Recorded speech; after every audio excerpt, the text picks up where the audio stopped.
Yo, still Bills, what's the deal, man? Yo, I gotta go grab my daughter from this little, I don't know, her little confidently me thingamajiggy that builds self-esteem with the young ladies in the community. I gotta go pick her up from there, man. So while I'm out and about it, we gonna rap about something, man. So peep game, man. I wanna rap about that situation when Deontay Wilder kicked dude out, the reporter. Pretty much gone, man. Get out of here, bro. All that shit, man. This is a testament, man, to any content creator on YouTube, man.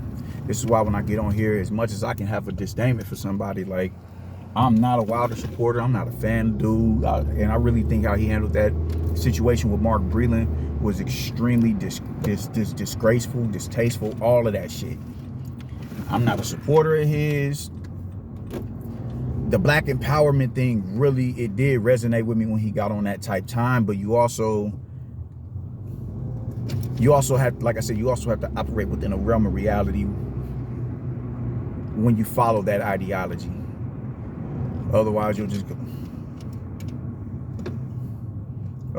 succumb to the, to goofy narratives, you dig? And with him, it's because of that he still can't get over the fact that he lost to a white guy on Black History Month. So him unraveling at the seams is just really because the more he unravels, the more proactive black people get in favor of him. And it's just really like, I can't stand on it, man. And I think with him, he wants everybody like, I'm a king, and all that shit, which is a beautiful thing. That's what I call my brother's king, but you can't go against him neither. You know what I'm saying? If you go against him, you are op. And now his fans, their minds are so fucking ridiculous and just decayed that if you go against him, you're a hater, or you're a coon or a sambo or whatever the case may be. And it's just the most ridiculous shit I've ever heard in my life, man. But the point is, even with me feeling the way that I feel towards him,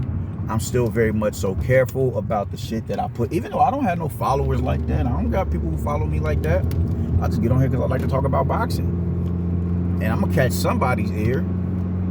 But even with me having this very small microcosm of a space on this platform, I'm very mindful about what it is that I say about people. Very mindful about what it is I say about people, because they're listening. They're listening. These athletes retweet, they tweet back regular individuals, regular working class individuals who have a social media account, and what it is that they said just so happen to come across whoever it is that they're disparaging on their account. You know what I'm saying? And this, they have feelings as well. Y'all have to be mindful of that, because one day you're gonna come across some. It's no different from what Artman does, like how antagonistic Artman is. Sonny Edwards said, man, if you ever out in England, man, just please shoot by the gym. And all the laughing emojis that you put on there, it's kind of like a situation where you like, ooh, you got this smile on your face, but you serious as a motherfucker. Like, bro, you just don't know. Like, man, can we please skip past all these pleasantries and just get to the drama? It was one of them situations. So you got to be very mindful about what it is you put on this fucking platform, man, because somebody is, whoever it is you're talking about is eventually going to see that. And eventually, they're going to want that drama with you.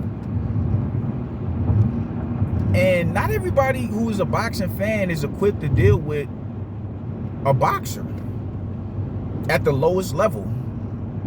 I know plenty of people who are fans of the sport but can't slip it straight or weave around. They don't even know how to defend themselves. They bent all back, in an awkward position, their hands is all over. Like, bro, I just think when it comes to boxing, you need to be boxing, MMA, football, shit, even rugby, where it's a lot of unnatural contact, physical contact being made. You know what I'm saying? It ain't like basketball where you got to get physical. But it is, you got to get physical because you got to, if you got to back to the basket game in basketball, that's going to take some level of physicality. But making contact with somebody, like, that is the overall objective of the game. Like football, to tackle a motherfucker, Everybody ain't built to lace up. Everybody ain't built to put pads on. Everybody ain't built to throw on them compressor shorts and them small ass gloves to step in the octagon. Everybody ain't built to, grapple and do jujitsu and all that shit. Everybody ain't built to get physically active in combat. You got to be real mindful of what it is that you put out on these fucking algorithms, because someone is eventually going to test you. They're going to come holler at you. They're going to see what they... And everybody ain't them niggas that, man, I heard you talking shit online. Everybody ain't that. Everybody's going to press you like, yo, you tough online. What's good now? So on that, from that paradigm, I get them. It's like, man, fuck out of here. But on the flip side, for him to do the boxing voice like that when they have been, long-time supporters of Deontay Wilder, that shit was whack. Because you can't get mad when people have a different narrative. You can't get mad when people don't agree with the shit that you're saying, because I'm one of them niggas who don't. Like, no, you didn't get robbed, dog. You got beat. It's just as simple as that. It happens. It's as simple as that. And it's like anybody who went against that, you went out of your way to kind of, shed a dark cloud over him. Chris Colbert. That interview that he did with the Boxing Wave. Like, you was, man, to my knowledge, Nestor and them niggas was defending you. Chris Colbert was the one that was banging on you. It's the same thing when you banged on Charlo, talk about, yo, you smack him or some shit like that. Because he said, you lost. You've taken on this type of like bully type persona where everybody's just supposed to bow at you and throw roses at your feet because you told Raheem to this day. And it's like, nah, my nigga, no. This is why black empowerment and black consciousness is used also as a weapon against your own, because you start to eat your own. You start to eat your own if you ain't careful with it, man. Anybody who doesn't agree with you is on some cool shit, which it depends on what they're not agreeing on with you with. But in this situation, niggas ain't no coon just because they don't believe Tyson Fury cheated you. And we're not saying Tyson Fury isn't a cheater or immoral man just because he didn't do it to you. And that's what you're not getting. The Boxing Voice didn't deserve that shit. You know how you did him at that press. They didn't deserve that shit video. But I mean, shit, it's a chain reaction when you taking money out their pocket, bro. Like, they live off of this shit. They eat off of this shit. You take money off their pocket. You want to get them blackballed or whatever. They make money off that. And that was a video where, all right, cool. Now think about how many people was riding with you in the comment section, who was emphatically rejecting everything Chris Colbert had to say. Think about everybody who was riding with you in the comment section.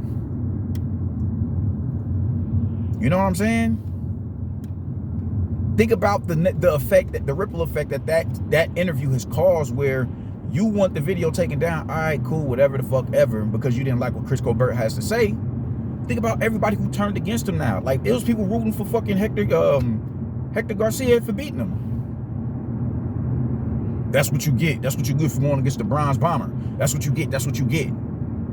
All that extra shit because he didn't believe that you was cheated. You can't. It's petty to sit there and disparage somebody just because, or do the little buster shit that you do because they don't agree with you. It's a get down or lay down type mentality, dog. And I ask everybody this, and I never get a response back. People who just really are just hanging on to this theory that Tyson Fury cheated him. I'm like, all right, well, you can't vilify Tyson Fury without vilifying Mark Breland, because he blamed Mark Breland as well. So do you believe Mark Breland was an accomplice in this attempted murder plot? And every time I ask that question, I never get a response back from Wilder supporters, because it makes y'all, now you have to be introspective. All right, how can I find a way to blame Tyson Fury without blaming Mark Breland, even though Mark Breland was the one who spiked the water in favor of Tyson Fury? You know what I'm saying? It's no way you can. It's no logical way you can absolve one and not the other. But because they're so happy to have a black heavyweight champion who's a representative, an unapologetic representative of the people, they're gonna bite their tongue when it's time to to check them on certain shit. They just gonna ride out with them. And I'm like, yo, y'all niggas is really y'all are some goofies out here. Y'all are some goofies. Because that's just the most ridiculous shit that I've ever heard in my life. And nobody wants to talk about it, you know what I'm saying? So that's what that is, man. Like, it's, it's a multitude of takeaways from that particular interview or that particular situation, because while you looking at me like that, while you could be understanding of why it is that he did what he did, how you really got to be mindful about the shit that you put out on these platforms, because they have feelings as well. They're human beings. Despite being multimillionaires, they're human beings still. At the end of the day, they have feelings, they have emotions, and they react on those feelings and emotions, at the most inopportune times. You never know when you're gonna get a response out of one of them, positively or negatively.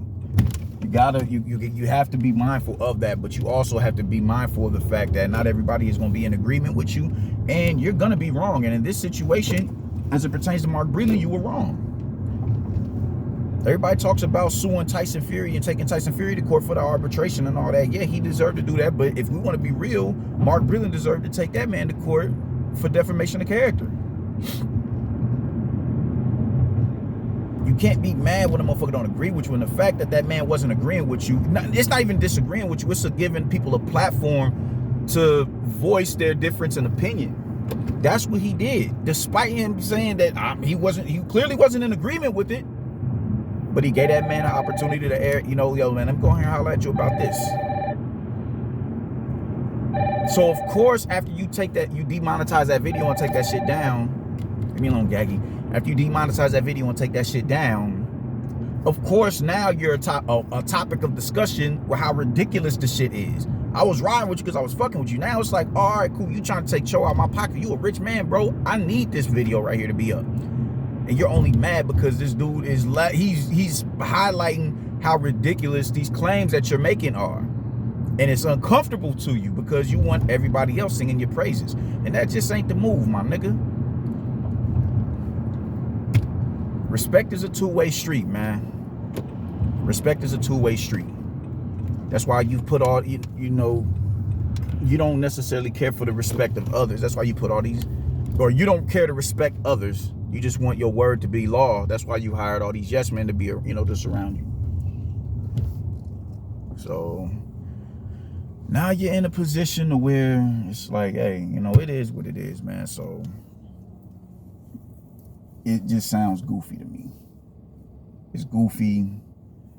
And oh, man. I ain't got nothing else to say about it, man. My daughter's calling me. I'm outie.